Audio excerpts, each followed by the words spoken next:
What happens to a monarchy when it no longer governs directly, yet remains one of the most recognisable institutions in the country? Not a ruling power in the old sense, but not entirely symbolic either, because under the Windsors, monarchy survives by changing its role rather than defending its old authority. Welcome to the making of Britain.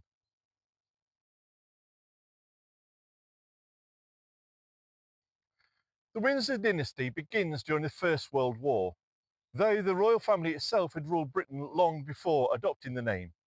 In 1917, during widespread anti-German sentiment, George V changes the royal house name from Saxe-Coburg and Gotha to Windsor. This decision reflects a significant transformation in monarchy itself. Royal identity is becoming increasingly national and public-facing. The monarchy must now consider perception, symbolism, and public legitimacy in ways earlier dynasties rarely faced. The Crown is adapting to mass politics and modern nationalism. The Windsors inherit a Britain that is becoming more democratic. Voting rights expand dramatically during the early 20th century. Political parties become central to governance, and Parliament finally dominates executive power. The monarchy no longer determines policy directly. Instead, it operates within constitutional conventions that limit political intervention. The sovereign retains formal powers, but these are increasingly exercised through elected government. This creates a new constitutional balance. Monarchy remains visible, but political authority belongs elsewhere. As you've walked with me this far, you can really support this channel by giving this video a like. It helps more than you can imagine, so thanks. The two world wars reshaped the monarchy's relationship with the public. During both conflicts, the royal family becomes closely associated with national endurance and continuity. George VI and his family remained in London during the Blitz, reinforcing the idea that monarchy should share national hardship rather than stand apart from it. This is an important shift. Earlier monarchies often emphasised distance and hierarchy. The Windsors increasingly emphasise visibility, service, and shared experience.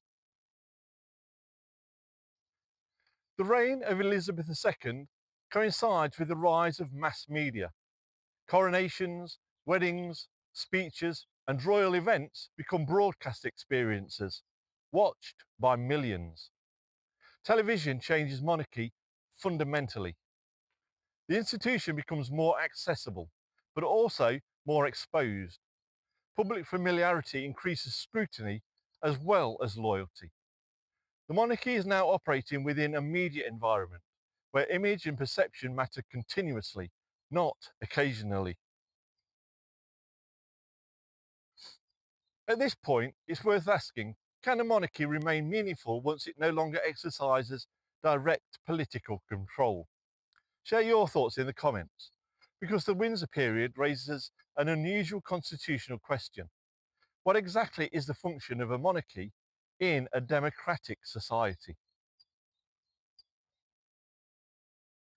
The Windsors also preside over the decline of the British Empire and the emergence of the Commonwealth.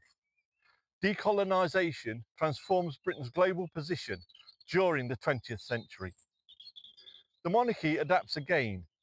Instead of symbolising imperial rule, it increasingly represents continuity and diplomatic connections across independent nations.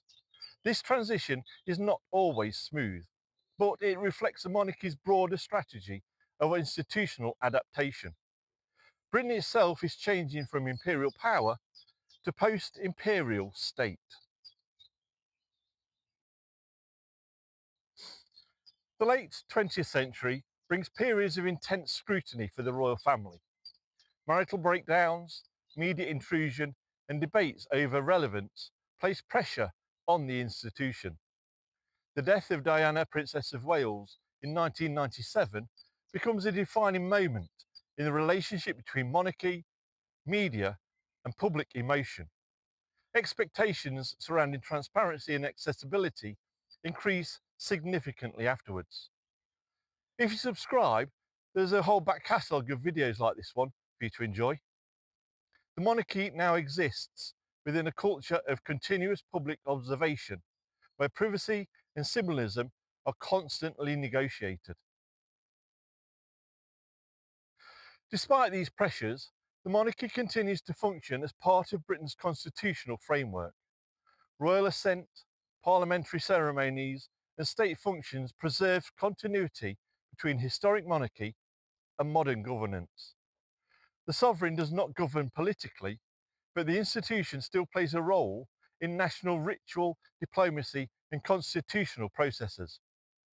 This balance between symbolic tradition and democratic government becomes one of the defining characteristics of the modern British state. In the 21st century, the monarchy adapts again to changing media environments. Social media, digital communication, and global news cycles reshape how royal life is presented and interpreted. The institution faces a modern challenge, remaining historically continuous while functioning within rapidly changing public expectation. This requires careful management of visibility, relevance, and public identity. The Windsor dynasty reflects Britain's transition into a modern democratic society. Over time, monarchy has moved from executive power towards symbolic continuity. The institution survives not because it remains unchallenged, but because it repeatedly adjusts to constitutional, political, and cultural transformations.